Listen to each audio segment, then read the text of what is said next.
চীনের ট্রেস কুকারিতে আপনাদের সকলকে জানাই আমার সাদর আমন্ত্রণ। আজ আমি আপনাদের জন্য নিয়ে এসেছি একটি অতি সুস্বাদু স্ন্যাক্সের রেসিপি। প্রথমে পাউরুটিগুলো গোল করে কেটে নেব। একটা গ্লাস বা বাটির সাহায্যে এটা করতে পারেন।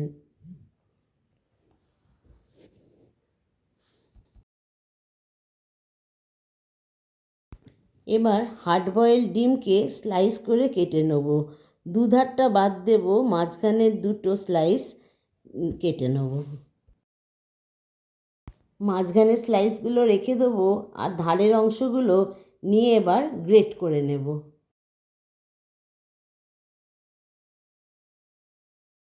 এবারেতে আধখানা গাজর গ্রেট করে দেব আর চিজ কিউব গ্রেট করে দেবো। আমি এখানে দুটো চিজ কিউব ইউজ করেছি। এর সঙ্গে সামান্য নুন দেব, গোলমরিচের গুঁড়ো দেব, দিয়ে ভালো করে মিক্স করে নেব। চীনের ট্রেস কুকারিকে যারা সাবস্ক্রাইব করেছেন তাদের অনেক অনেক ধন্যবাদ। আমার বন্ধুদের যারা নতুন আজকে আমার চ্যানেলে, পুরো ভিডিওটি দেখে একটু সাবস্ক্রাইব করে দেবেন, বেল আইকনটি টিপে দেবেন যাতে আমার পরবর্তী ভিডিওগুলো আপনারা পেয়ে যান।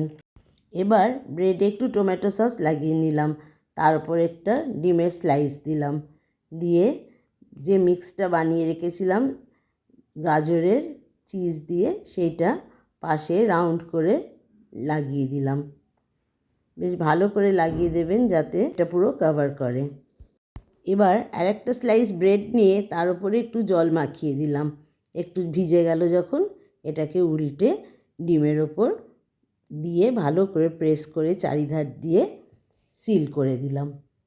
দেখুন এইভাবে টিপে চারিধারটা এঁটে দেব। এইভাবে সবগুলো গড়ে নেব। এবার একটা বোলে একটু ময়দা নিয়ে নিলাম, এক বাটি মতন। তাতে একটু গোলমরিচের গুঁড়ো, একটু নুন দিয়ে মিক্স করে নিলাম।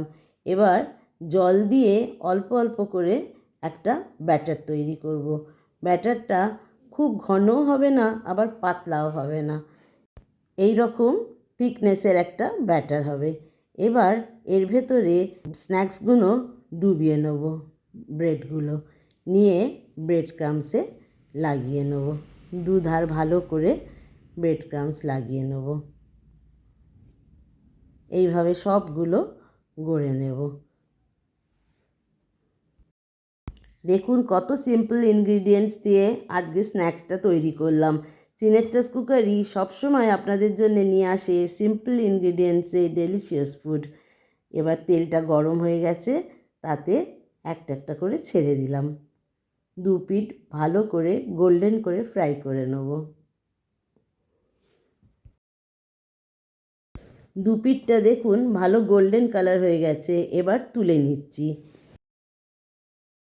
আমার রেসিপিটি কমপ্লিট হয়ে গেছে। আপনাদের কেমন লাগলো একটু কমেন্ট সেকশানে লিখে জানাবেন, একটা লাইক একটু শেয়ার করবেন। এতক্ষণ আমার সঙ্গে থাকার জন্য অনেক অনেক ধন্যবাদ।